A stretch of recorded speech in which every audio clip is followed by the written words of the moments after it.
বহুত আশাবাদী আৰু সেই আশাৰ ফলটো আজি মই পাবলৈ সক্ষম হ'বলৈ গৈ আছোঁ।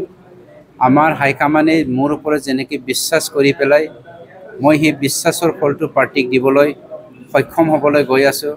সেইটোৰ কাৰণে মই বহুত সুখী। পাৰ্টিত থাকি চৰকাৰ গঠন কৰিব পৰা নোৱাৰা সেইটো ডাঙৰ কথা নহয়। পাৰ্টিৰ হৈ কাম কৰিব পৰাটোহে আচল কথা, যিটো আজি মই কৰিবলৈ সক্ষম হৈছোঁ বুলি অনুভৱ কৰিছোঁ। দুটাটো সমষ্টি 11 নং বাওকুংগ্ৰী আৰু 16 নং নিচিমা কনষ্টিটুৱেঞ্চিটো আমি জিকিবলৈ গৈ আছোঁ।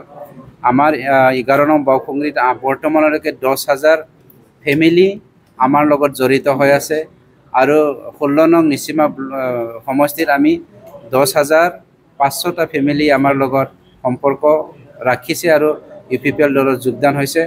সেই ফালৰ পৰা চালে 50,000 ভোটাৰ্ছ থকা আমাৰ হেৰিত 11 নং বাওকুংগ্ৰীত যদি মই 10,000কে পায়, 10,000 ফেমিলিৰ যদি মোৰ লগত যোগ হৈ আছে, তেতিয়া আপুনি 3 লগত মাল্টিপ্লাই কৰিলে এইটো 30,000 আহি যায়। গতিকে ইয়াত শংকাৰ কথা আহিব নোৱাৰে। দনেশ্বৰ ডাঙৰীয়া পাগলৰ নিচিনা হেৰি কৰি আছে। হাগ্ৰামাতো দুটাটো হাৰিছে। যি হাগ্ৰামাই আজি BTCৰ মাকো ডু অৰ ডাই এটা উদ্দেশ্যেৰে এটা ভিজনেৰে BTCত গৰম সৃষ্টি কৰিব বিচাৰিছে। এই কথাটো জনসাধাৰণে পাই পেলাই আজি বেছি দুখ পাইছে।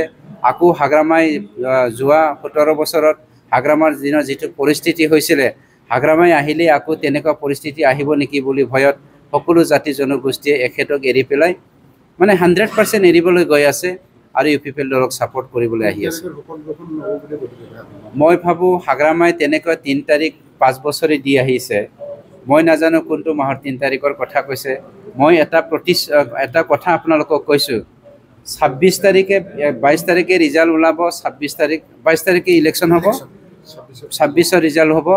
26ৰ ৰাতিয়ে হাগ্ৰামা ডাঙৰীয়াই প্ৰমোদ বড়ো ডাঙৰীয়াক ফোন কৰিব লাগিব আৰু সি ক্ষমা খুজিব লাগিব। যোৱা 17 বছৰে যি পাপ কৰিলে ইয়াৰ প্ৰায়শ্চিত্তৰ কাৰণে ক্ষমা খুজিব লাগিব।